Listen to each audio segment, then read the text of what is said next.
just, when I see things that don't match up, that's what I ask the question. So we do read out the not current use part. No, what we did was, I refreshed my mind. What he did was he's taken out 10.5 and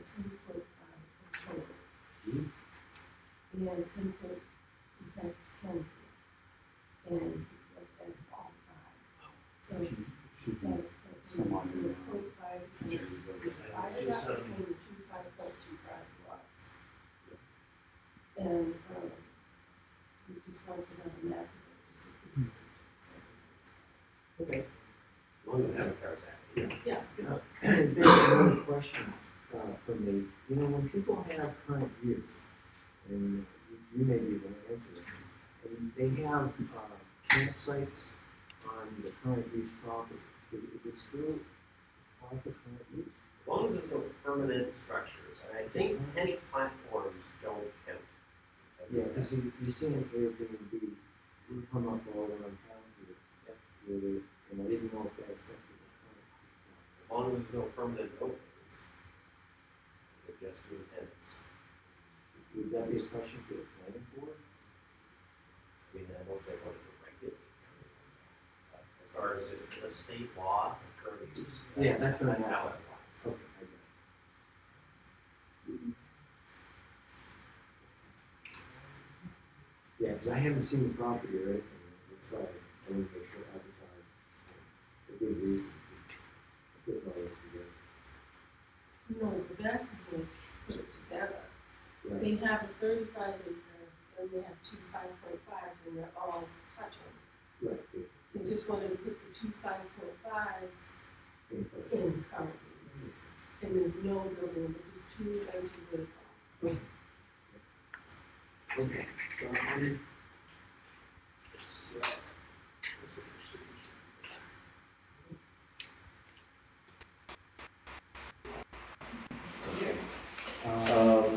Run town speed, racetrack ordinances. Everybody comfortable with that? Chief went through this, Chief Trot. That's been the standard ordinance Yeah. for years now. I just had to change it to include the new select board members on it. The only question that I saw on it was the anonymous complaint last week talking about Sundays, and maybe we picked up on this too. Is that it states clearly that it's one day, no matter what, no matter who. You know, whether it's racing or not, if they have loud car noises, they need to have an additional sign off from our board. So technically, if they're signed up for Saturdays and they were doing some practices on Sundays, they are violating it. I just want to speak up on that real quick. If Chief Trot was here, he'd probably agree with me, we've talked about this, but I don't believe the noise is coming on Sundays, is coming from the racetrack. I don't know if you know Richard Brown, he has people at race cars and tubes. Yeah, I drive through there every day. So Richard Brown, he's out there a lot on Saturdays and Sundays, and I believe that. From his house or from the track.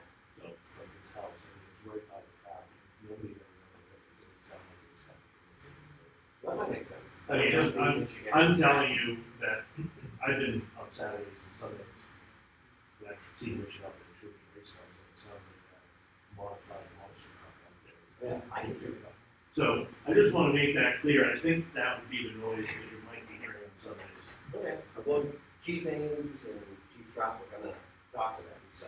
Yeah, and the people that own the racetrack have been really cooperative, according to Jeff and to Ryan. If that's their explanation for it, then great. I'm guessing that's what it is. Okay. Beyond their violation. Yes, okay, because, okay,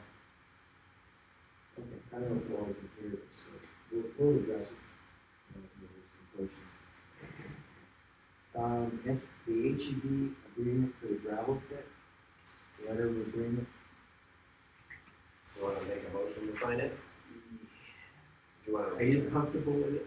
I am, after looking at it, talking about it, seeing the debt.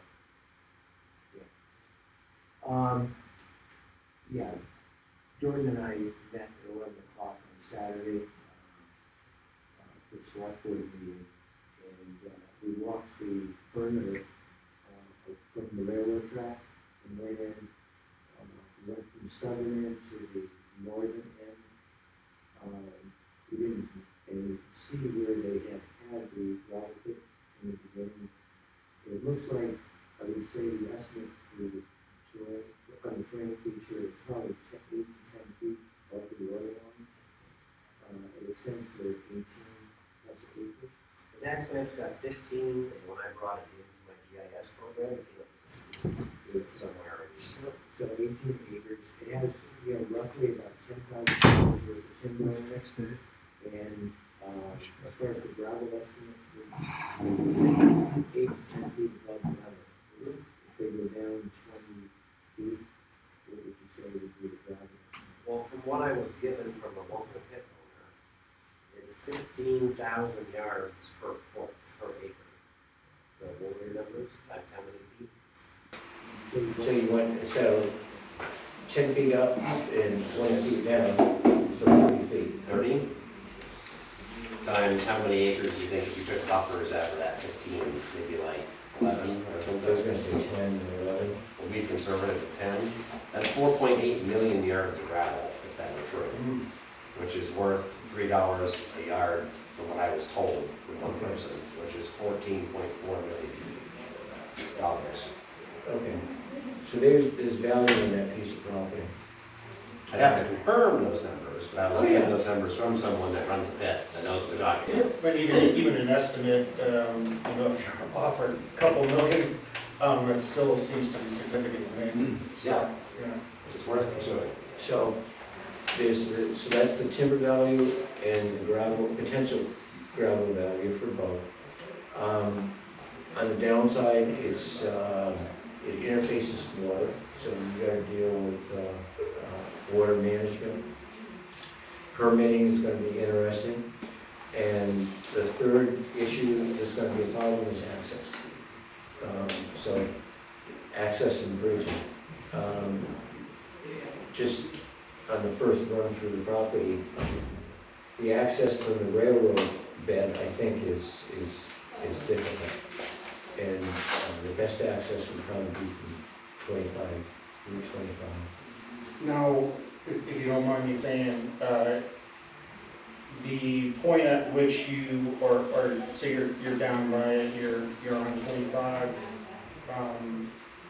that was the conversation about installing a bridge, because that's. The other bridge was the other way to go. Okay, but that was something that had changed because the waterway had changed, right? The river had changed direction at one point. Yes. Is it, I can't remember the conversation, but was it looked into as a possibility of actually routing the river back to where it was before? Is that even in any way a possibility? I talked to the state, Okay. and at the time, if the select board had done their jobs, Yeah, maybe.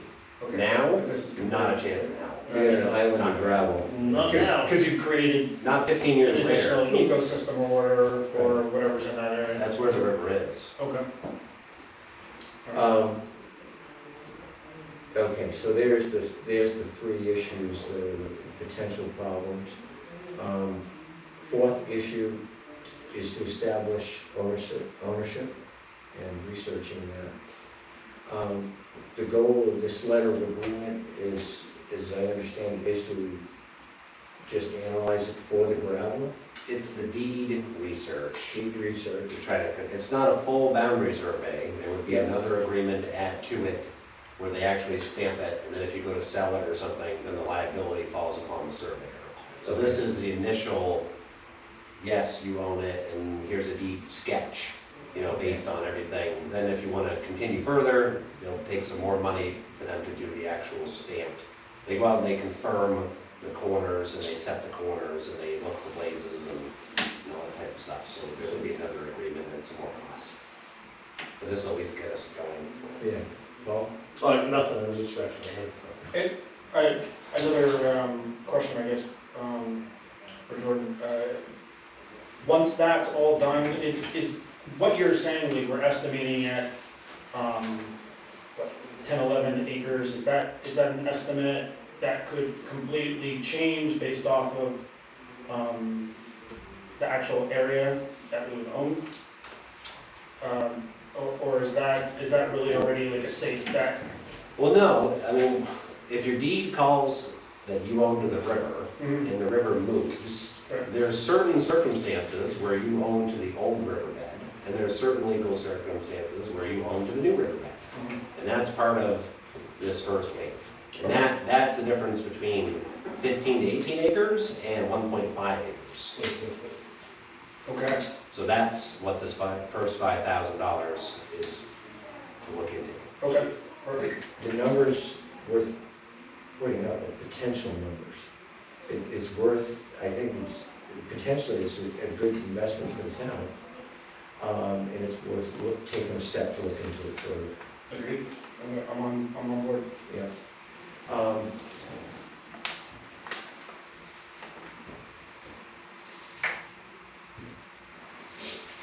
In the future, to prove it, we might have to, HEB proposed that bring in a boring machine that we'd have to get across the river somehow, Yeah. or we'd have to bring in like an excavator or something to dig test pits, so you can measure the depth. Because then you can start to calculate the gravel. 'Cause Okay, if we Once you know sledge the or depth, clay or whatever. Yeah, the depth of the gravel versus, so you can drill a small amount and figure out at what point the gravel. They'll take core of samples. course, Okay. of course. And we'll dig a hole in a piece of equipment somehow. It's getting the equipment to it across the river that. They usually have to go down about 30 feet for a core sample. That's what they usually do, so. So the key question, For gravel for 30 feet. I assume. key question for the board, is this worth going forward with? I think it is. I agree. Okay. I make a motion to accept it and sign it. Okay. I'll second it. I vote I vote yes. yes. I'll go yes, well. Okay. So that's. I think that might just require the chairman's signature. Yeah, I just That's think one so. spot. Yeah, Yeah. I'm just giving it to him to put in the file. Yep, okay. Okay, and then the tax warrants for the first half of 2021. Just signed off on this, and here, hey, you just gotta sign off. Yep. And Deb will be happy with that, she can get all of those out tomorrow. We just got top on it.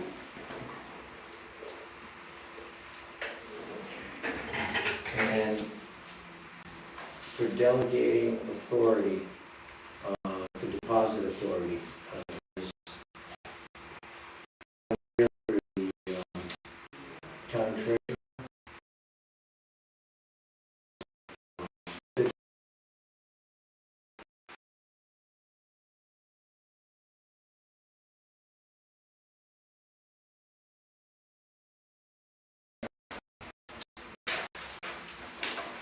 And then the town Wentworth 2020 investment policy.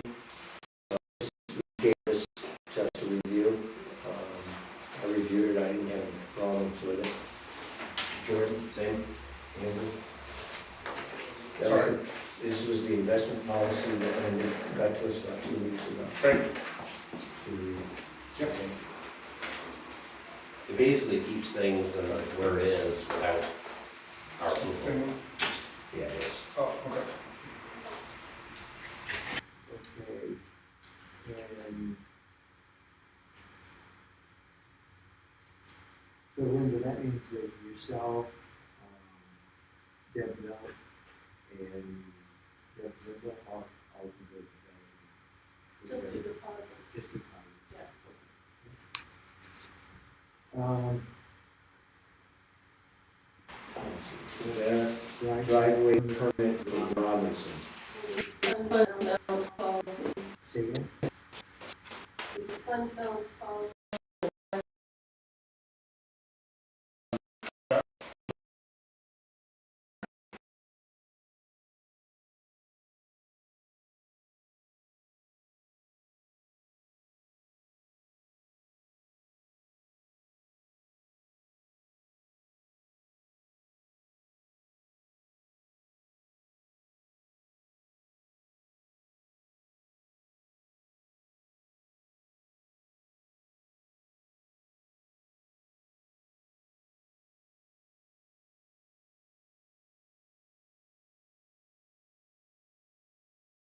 Any of these things, just make the additions to this, and just give one of us a call, so that we can get, whatever this fellow has to do with this.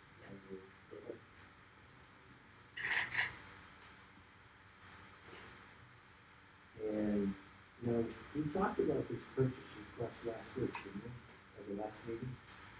This is for, This is, This that's is an for, additional. this is an additional one, this is for, the mowers. okay, The boom mowers that we rent, yeah, on the emails. maybe I'm referring to it, I apologize. Yeah. HP Fairfield is basically the only company that has them. Yeah, Equipment East doesn't even have them right now.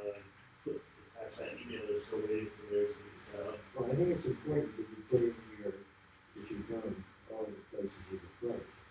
And the tractor no longer rents, so Owens Leasing is getting out of it, they're selling all their tractors, all their mowers, everything. I did temporarily tell HP Fairfield to reserve 2 of them for the weekend of, I believe, August 13th. Because the next available date was in October.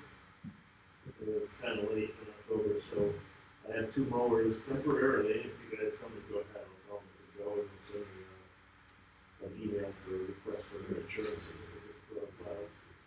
If you don't mind me asking, the mowers, I am not used to hearing that these are even being utilized.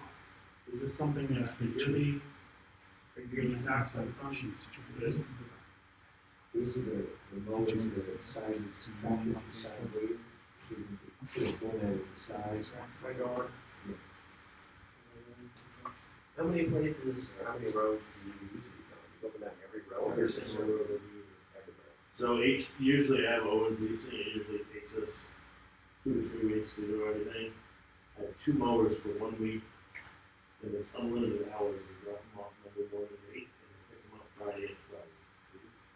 So we'll be working on it the whole time, I already said, I'll probably let them come in and work with one of them from 6 to 4, and the other one can work 6 to 2, I'll come in at 2 and work till 8 or something. And then we'll switch it up each day until we're done. Are these It's connected? the only way to do it for that kind of money. Are these connected to the backhoe? Is that what you?